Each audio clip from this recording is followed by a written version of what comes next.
Hola, I'm Fivers and welcome to Grimlight. In today's video I'm gonna create a tier list for rangers. And before I start doing it, I want to make it clear that this tier list will be based on my own experience and opinion after playing Grimlight since day one. So like any other tier list, it won't be 100% accurate, but I'm sure it will be good enough to help new players to figure out which heroes are worth leveling up. I have divided the tier list in 5 different tiers. D, the worst, C, average, B, good, A, pretty good, and S, the best. I want to say that in Grimlight almost every hero is useful, and that's why I have called the tier C average, because the heroes in that tier are still fine. The only heroes that I don't recommend to level up at all are the heroes in tier D. One important detail about rangers, only Cinderella and Esme deal magic damage. The rest of the rangers deal physical damage. Starting from the bottom, in D tier we have the Huntsman. The Huntsman is a 3-star 2-cost nature ranger. His problem is that his stats are too low. He doesn't have a passive, his active skill just boosts his own damage, and the only good thing he has is his trait. He has naturally 10% critical chance. Besides that, he is a really bad character.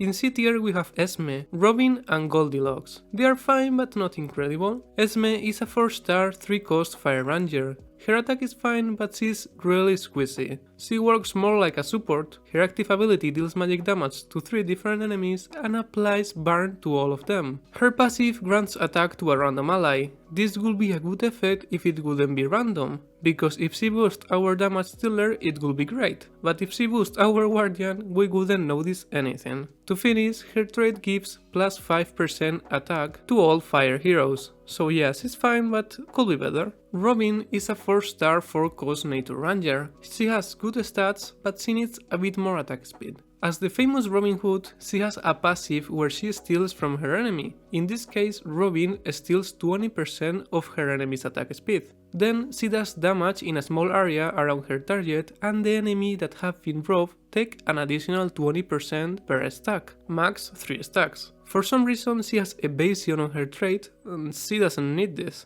Goldilocks is a 4-star 3-cost nature ranger. She is a shotgun user, so she has less range than the other rangers, but more range than warriors. Her stats are too low to put her higher. Her active ability doesn't deal that much damage, but will knock back and inflict physical weakness to the enemies. Her passive boosts her attack speed little by little until she finally has a decent attack speed. But the problem with this type of units is that they need to survive meanwhile they are weak until they reach their power spike. In B tier we have Hook. Hook is a 5-star 4-cost fire ranger. She has really good stats, but her attack speed is too low, just 1 point. Her active ability deals a lot of damage to the farthest enemy and she stuns the enemies hit by the barrage for 2 seconds. Her passive is also really good. She attacks to the weakest enemy after every 3 hits, dealing damage in a small area. She has 20% critical damage from her traits, and all allies with the ranger class gain plus 5% attack.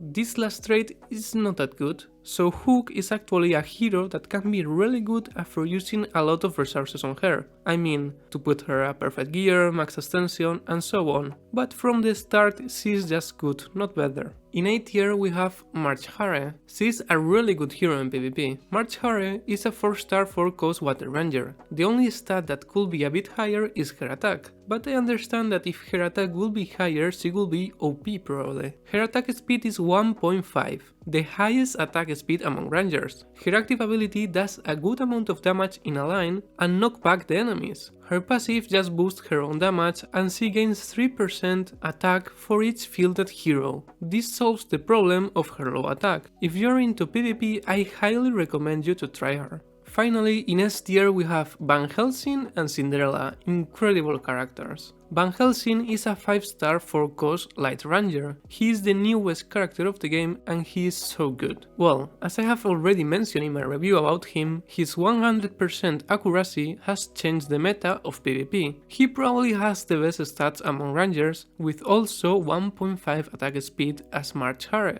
His active ability does a really good amount of damage and stun the enemies for 3 seconds. His passive, as the one of Hook, deal damage to the weakest enemy and knock back the enemy. He has an extra 10% damage against dark enemies and he inflicts grievous wounds, reducing the healing by 50%. He has a really good kit and really good stats. His banner is still up and I highly recommend you to summon him. Cinderella is a 5-star 3-cost water ranger. She has really good stats for being a 3-cost, but her attack speed is low, only 1 point. Her active ability deals so much damage, one of the best active abilities in the game in terms of damage. She deals 1200% magic damage. Her passive deals magic damage in a small area and knock back the enemies. Her traits are fantastic. Cinderella begins battle with a 25% HP shield, perfect to place her alone in one lane. And all allies gain plus 5 energy every 3 seconds. This means that all the allies will charge their active ability faster thanks to Cinderella. This effect alone carries her into the top of the list. But she also has an incredible damage and she can be placed alone to tank some damage. And all of this just for 3 crystals. She's definitely a great hero. And that's it for today's video. I hope that I have helped you. Thank you so much for watching, leave a comment, drop a like and consider subscribing if you wanna see more Grimlight content in the future, and see you in the next video. Ciao!